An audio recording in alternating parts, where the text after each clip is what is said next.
Eh bien salut les squads, j'espère que vous allez bien. Avant de commencer cette review, je tenais à remercier Ace pour son travail de traduction.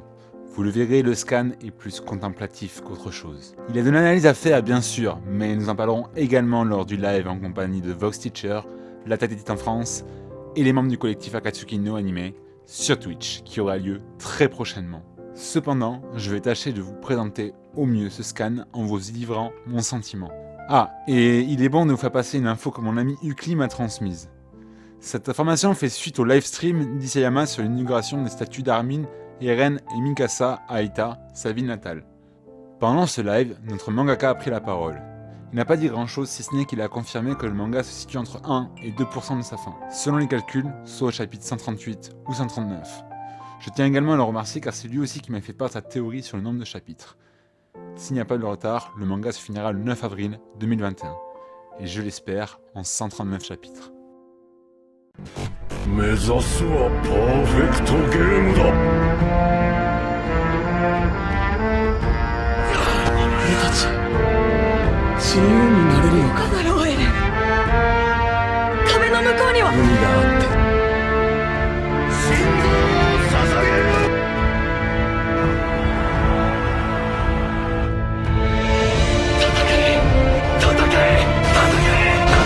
この世で一番それを持っちゃいけねえのはエレン、お前だ。 Le miracle de la naissance. C'est ainsi qu'Historia accouche alors que le monde se déchire. Cependant, nous ne connaissons pas encore le sexe du bébé. Il faudra attendre pour savoir si nous avons vu juste dans notre vidéo la boucle temporelle.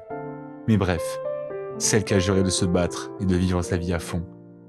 Mais enfin, au monde, son enfant. Nous ne savons d'ailleurs toujours pas qui est réellement le père de l'enfant, car Isayama adore nous mener sur de fausses pistes. Et la présence du fermier auprès d'Historia ne signifie pas pour autant qu'il est le père, car je reste convaincu que c'est Eren le père de cet enfant.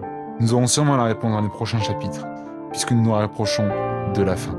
Cependant, le monde est en sang, et les titans colossaux attaquent tout, afin de tout détruire sur leur passage. L'humanité tout entière prie et implore que ce cauchemar prenne fin. La population est complètement à la merci des titans qui ravagent le monde. Certains Solamars vont faire jusqu'à leur mea culpa et comprennent que cette haine était vaine et qu'elle n'engendrait que plus de violence. Les habitants de paradis ne sont pas des démons. Les humains regrettent leurs actes. Cependant, ces regrets n'arrêteront pas Eren. Il continuera à aller de l'avant et à avancer avec son titan. Nous nous retrouvons dans une scène apocalyptique. D'ailleurs, c'est mes amis de Vox Teacher qui ont partagé en premier cette idée d'apocalypse. Ils seront en live avec nous très prochainement sur Twitch. Des millions d'humains tombent de la falaise. Une femme essaie de garder son enfant en hauteur pour qu'il survive. La terreur est présente à chaque page de ce chapitre. Et je dois même avouer que même pour un pro-Igar convaincu comme moi, je n'ose imaginer la souffrance de l'humanité dans ce chapitre. L'aviation Mar est le dernier rempart de l'humanité. Ils sont responsables de la vie de beaucoup de monde. Hommes, femmes et enfants, civils et militaires. L'OST que nous avions découvert il y a quelques mois, et que vous entendez ici en fond, correspond parfaitement à l'horreur de la scène.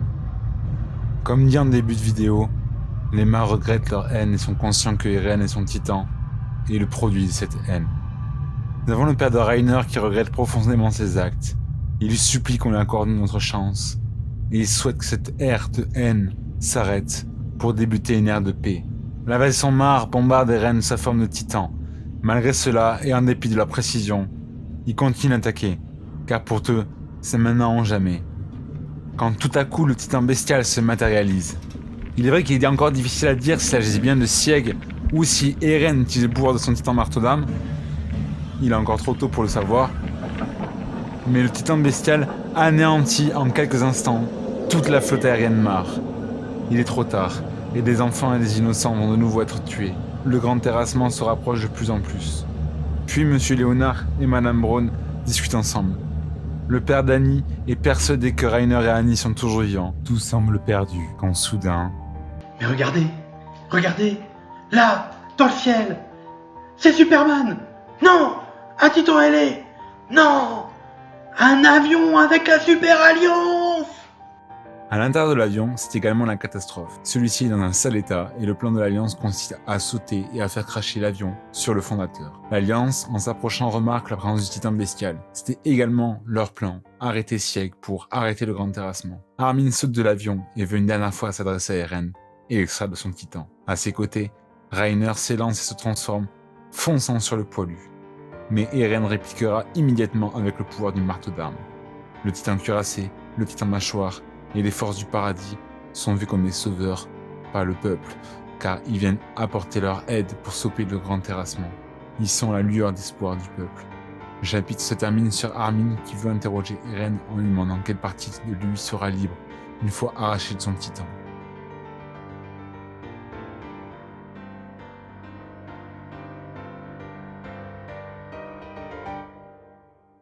Ce chapitre t'a glacé le sang, mais m'a personnellement très hype pour la suite. Merci à vous d'avoir regardé cette vidéo. Si vous l'avez aimé, n'hésitez pas à mettre un pouce bleu. Je vous retrouve sur Twitch. Très prochainement, on sera avec votre teacher, la Tatitite en France, le collectif Akatsuki no Anime, ainsi que les autres habitués du live. Je vous dis à très bientôt. Et quoi qu'il arrive, reste fort, comme l'assaillant.